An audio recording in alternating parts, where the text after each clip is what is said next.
Pigs try to get at you. Park it like it's hot. Park it like it's hot. Park it like it's hot. Snoop Dogg කියලා කියන්නේ මැරකල්ලියක අපරාධ ඉතිහාසයක් තියෙන ඒ වගේ මත්ද්‍රව්‍ය මිනීමැරු චෝදනා එල්ල වුණු පුද්ගලයෙක් ලෙස නම් කරපු කෙනෙක් කියලා ඔයා දැනන් හිටියද? ඔව්. මේ වීඩියෝ එක අවසානයේ වෙනකම්ම රැඳිලා ඉන්න. අපි ස්නොප් ඩොග් ගැන මොලේ ඉඳන් හොයලා බලමු.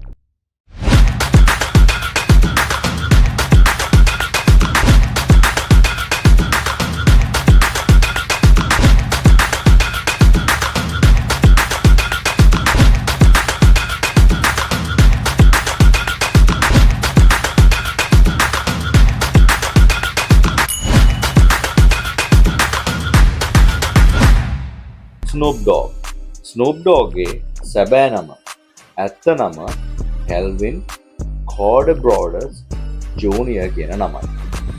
1971 ඔක්තෝබර් මාසේ 20 වෙනිදා තමයි ස්නූප් කැලිෆෝනියාවේ ලොංග් බීච් වල උපත ලබන්නේ. ස්නූප් ඩොග්ගේ උපතෙන් පස්සේ ස්නූප් ඩොග්ගේ තාත්තා ඒගොල්ලන්ගේ පවුල දාලා යනවා. ඒක වෙන්නේ ස්නූප් ඩොග් ඉපදිලා මාස 3කට පස්සේ. ඉතින් ඔතනදී ඒ පවුලේ බර ඒ පවුලේ හැමදේම හැන්ඩල් කරන්නේ ස්නූප්ගේ අම්මා.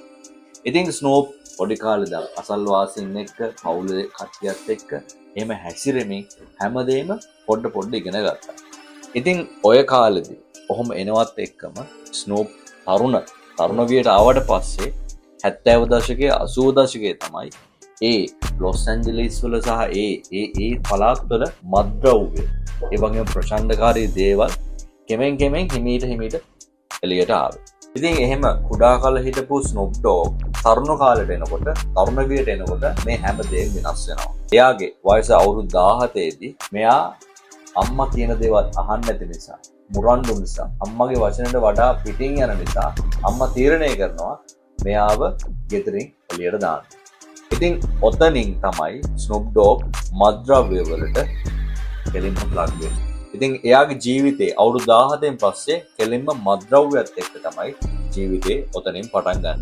ඉතින් මේ ගෙයක් දොරක් නැති කවුරුත් නැති ස්නූප් ඩොග් එයාගේ කායක ඇතුළේ තමයි කන්නේ, බොන්නේ, නිදාගන්නේ හැමදේම එයාගේ ජීවිතේ දේවල් කරගන්නේ මෙන්න මේ කායක ඇතුළේ තමයි. ඉතින් ඔය අතරේ මෙයාව හදාගන්න කාන්තාවක් ඉදිරිපත් වෙනවා. මෙයාට අලුත් අම්මා කෙනෙක් මෙයාට හම් වෙනවා. ඉතින් මේ බාරකාර මේ ගැහැණු කෙනා නිසා මෙයාගේ ජීවිතේ හුඟක් දේවල් වෙනස් වෙනවා. ඉතින් මේ කාන්තාව මෙයා හුඟක් ස්නූප් ඩොග්ට උදව් කරනවා. මොකද මෙයාගේ ළමයෙක් විදියට තමයි මේ ගැහැණු කෙනා මෙයාට උදව් කරන්නේ. ඉතින් ඔතනින් ස්නූප් ඩොග්ට ඒ තිබ්බ සමාජය අතහැරලා ආය හයි ස්කූල් යන්න අවස්ථාව හම්බ වෙනවා. ඉස්කෝලේ යන්න මෙයාට අවස්ථාවක් හම්බ වෙනවා. එහෙම ඉස්කෝලේ යන්න හම්බෙච්ච ස්නූප් ඩොග් කෙලින්ම ආස කරන්නේ ස්පෝර්ට්ස් වලට. බොක්සිං, ඒ වගේම බාස්කට් බෝල්, ෆුට්බෝල් වගේ දේවල් වලට තමයි ස්නූප් ඩොග් හුඟක් උනන්දු වුණේ. ඉතින් මෙයා මේ දේවල් වලට ආස කරනවත් එක්කම මෙයා රංගනය, එහෙම නැත්නම් ඇක්ටිං, සිංගින් කියන දේටත් උනන්දුවක් ඇති කර ගන්නවා. එයා තේරුම් ගන්නවා මට සිංගින් එහෙම නැත්නම් ඇක්ටිං කියන එක තමයි හරියනම දේ කියලා. ඉතින් එයා ස්පෝර්ට්ස් එහෙම ඉගෙන ගන්නවත් අතරම මේ සංගීතය කියන දේ තෝරගන්නවා.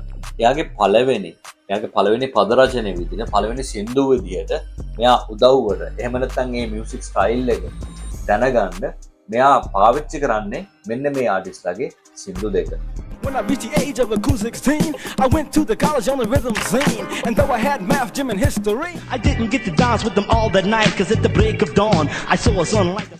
ඉතින් මේ සින්දු වල තියෙන ආభాෂය ඒ විදිහටම එයා කැච් කරගෙන ඒ දේවල් තේරුම් අරගෙන එයා සෝං එකක් ලියනවා I am a poet කියලා. ඒ I am a poet කියන පද රචන ඒ ලිරික්ස් එයා ලියපු ඒ පළවෙනි ගීතය එයාටම තේරෙනවා ඒක අවුල් කියලා. මොකද එයාගේ ජීවිතේ ඒ ලියලා තියෙන විදිහට නැති නිසා. එයාගේ ඒ දේවල් එයාට නැහැ.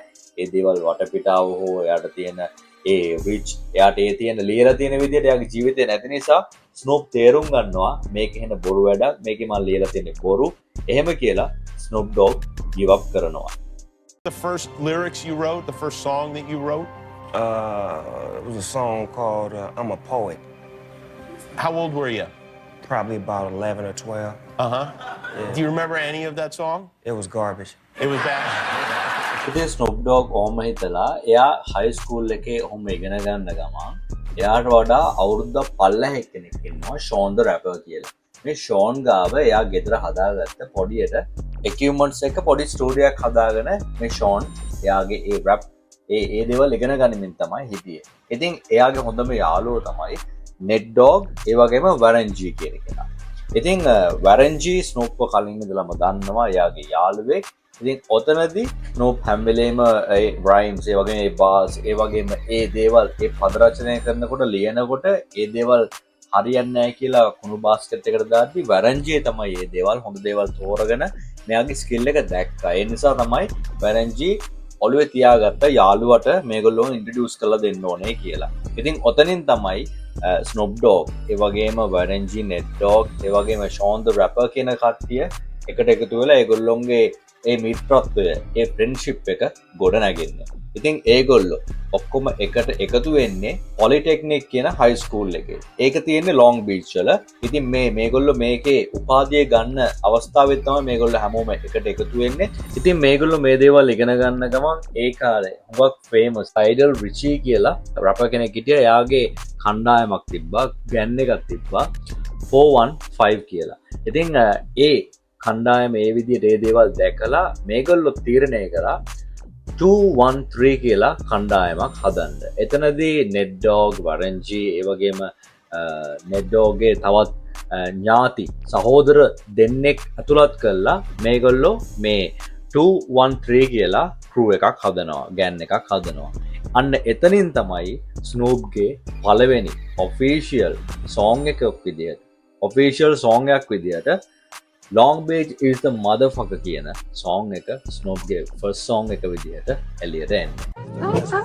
Oh, I like to give a shout out to Kim, Keisha, Christine on the scene, kicking like college grades. එහෙම crew එකක් හදාගෙන ওই විදිහට hip hop වෙනුවෙන් මේගොල්ලෝ වැඩ කීපයක් කරනවා. ඉතින් ඒගොල්ලෝ කැසට් ගහනවා, ඒ වගේම songs ලියනවා, තව ලියලා කට්ටිය අතරේ බෙදා හරිනවා. ඔතනින් Long Beach වල කට්ටියට කියනවා මේගොල්ලෝ අපි මේ ගෑන් එකක් මේ hip hop මේ අපි ලොස් ඇන්ජලිස් වල ලොං බීච් කියන සයිඩ් එකෙන් අපි තමයි හිප් හොප් වෙනුවෙන් ඉන්නේ. ඉතින් ඔය අතරේ ඔහොමම ඒක දැනගන්නවා නිවුස් පේපර්ස් ඒ වගේම ටීවී channel වල තියෙන ඉන්ටර්වියුස් කරන කට්ටිය මේගොල්ලෝ හොයන් ඇවිල්ලා අහනවා ඔයගොල්ලෝ කවුද කොහමද එහෙම කියලා. ඉතින් එතනදී චෝදනාවක් එල්ල වෙනවා මේගොල්ලන්ට.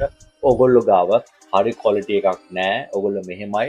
ඉතින් බලන්න ඔයගොල්ලෝ ඔච්චර ෆේමස් නම් ඔයගොල්ලෝ ඔච්චර ටැලන්ටඩ් නම් හොලිවුඩ් වගේ තැනකට ඔයගොල්ලෝ එන්න ඕනේ. ඉතින් ඔයගොල්ලන්ට හරි සන්නාමයක් හරි ලේබල් එකක් හරි දෙයක් නැති නිසා ඔයගොල්ලෝගේ ගැන ලොකු දෙයක් සමාජයට දෙන්න බෑ. එන්නේ එතනින් ස්නූප් ඩොග් හුඟා කලකිරෙනවා. මොකද ස්නූප් ඩොග් කල්පනා කරනවා අපි මෙච්චර දේවල් හදාගෙන මෙච්චර දේවල් කරද්දී මිනිස්සුන්ට අපිව තේරුම් ගන්න බෑ නම් අපි මේ දේ කරන දේෙන් වැඩක් තියනවද කියලා එයා ලොකුවට ඩිසපොයින්ට් වෙනවා.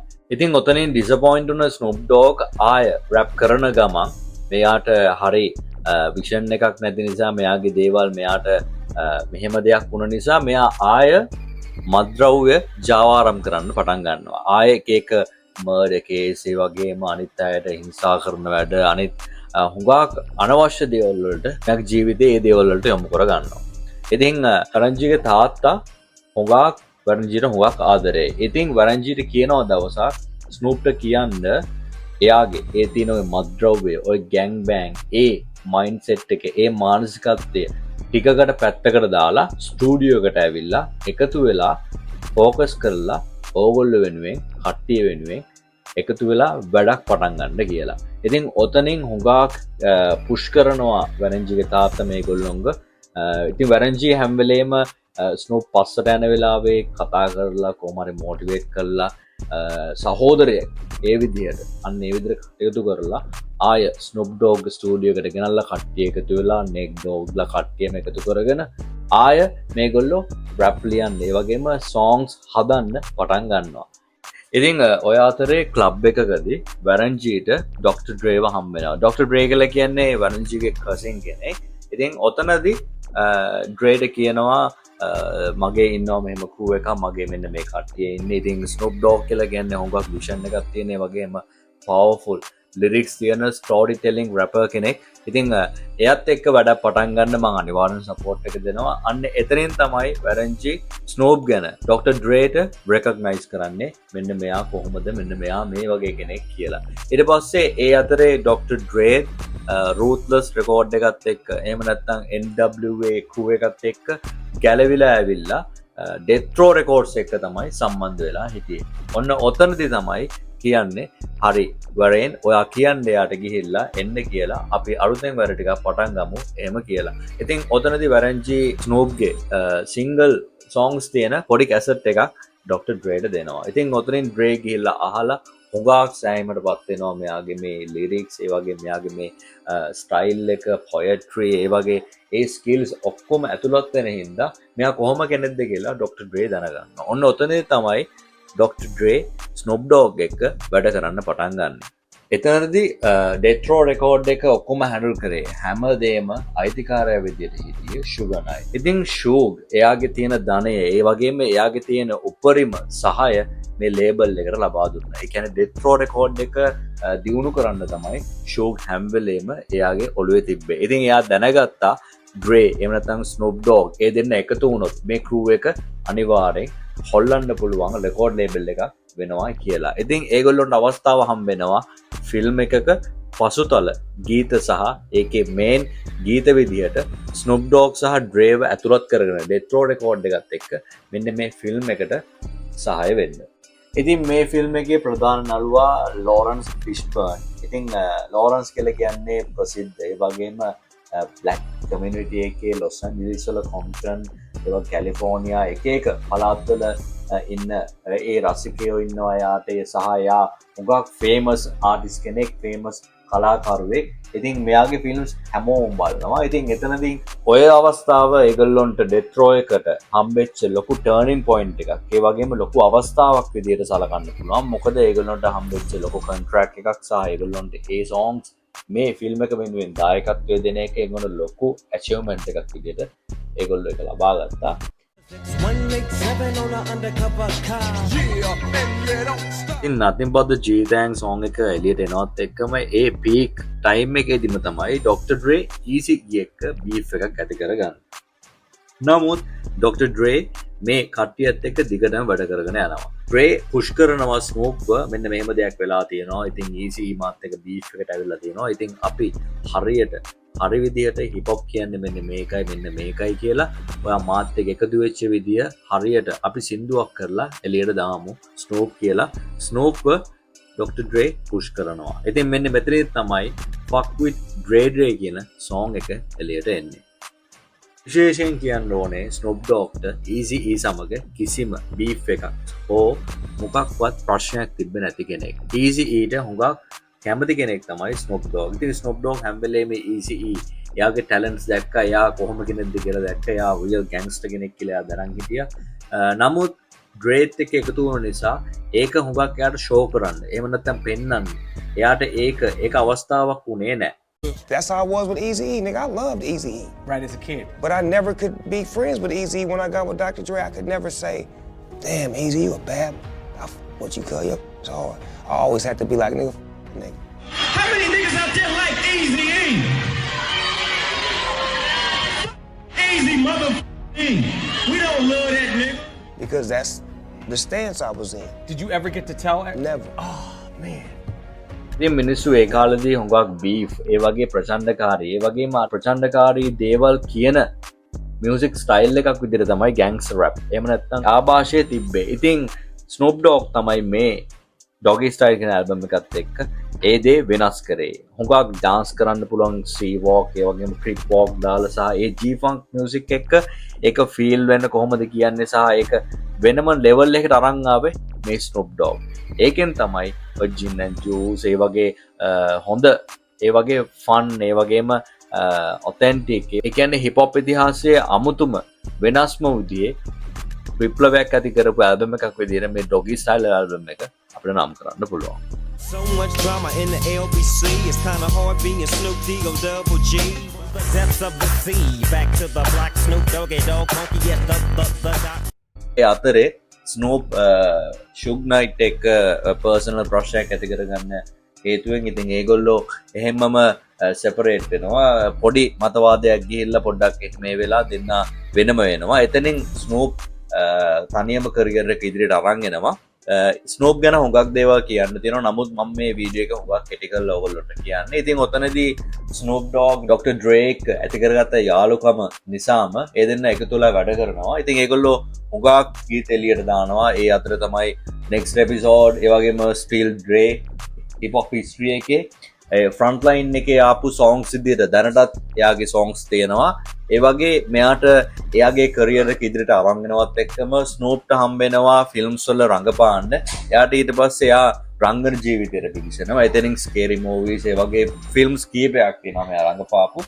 ඉතින් ඔය ඔක්කොමත් එක්ක ස්නූප් ඩොග්ට මැසිව් ඉම්පැක්ට් එකක් තියෙනවා ෆෑන්ස් ලගෙන් මොකද එයාගේ ඒ කරියර් එක එයා බිල්ඩ් අප් කරගත්ත විදිය ආව විදිය එයාට කිසි දෙයක් නැතුව එයා පටන් ගත්ත කෙනෙක් එයා එයාගේ කරියර් එක පටන් ගන්න කලින් එයා හුඟක් පොඩි තැනක ඉඳන් ආව පුද්ගලෙක් එයාව කවුරුත් ගණන් ගත්තේ නෑ එයාට ප්‍රශ්න තිබ්බ කෙනෙක් ඉතින් එයා ඉමීඩියට් හැමදේම දැනගෙන ඉගෙනගෙන යාළුවයාට උදව් කරමින් යාළුවොත් එක්ක එකතු වෙලා අනවශ්‍ය දේවල් වලට පැටලුණත් සමහර තැන්වලදී තේරුම් අරගෙන බෑක්වර්ඩ් ගිහිල්ලා ඊට පස්සේ ආයෙ ෆෝර්වර්ඩ් ඇවිල්ලා තමන්ව තේරුම් අරගෙන හැම වෙලේම එයා පුෂ් කරේ එයාගේ ටැලන්ට් එක. ඉතින් එතනදී තමයි එයා තේරුම් ගත්තේ එයා කොච්චර කේපබල් පර්සන් කෙනෙක්ද කියලා. ඉතින් ස්නූප් ඩොග් කියන්නේ මෙයාටයි. ඉතින් මෙයා හුඟක් පවර්ෆුල් හිප් හොප් ආටිස්ට් කෙනෙක්. ඉතින් මේ මෑතක තිබ්බ ඔලිම්පික් ෆෙස්ටිවල් එකටත් මෙයා පාර්ටිසිපේට් වෙනවා. ඉතින් එතනත් මෙයාට ලොකු ගරුත්වයක් හම් වෙනවා. ඒ වගේ හිප් හොප් වල ලොකු තරුවක් විදියට ස්නූප් ඩොග් අපිට නම් කරන්න පුළුවන්. ඒ වගේම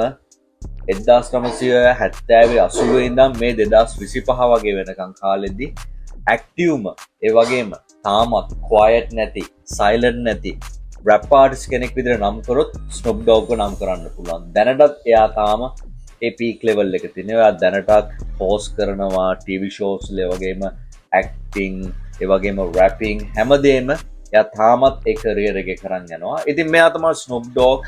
මෙයා ගැන හුඟක් තියෙනවා කියන්න ඕගොල්ලෝ. නමුත් මම මේ හුඟක් කෙටියෙන් කිව්වේ. ඉතින් ඊළඟ වීඩියෝ එකෙන් අපි හම්බෙමු.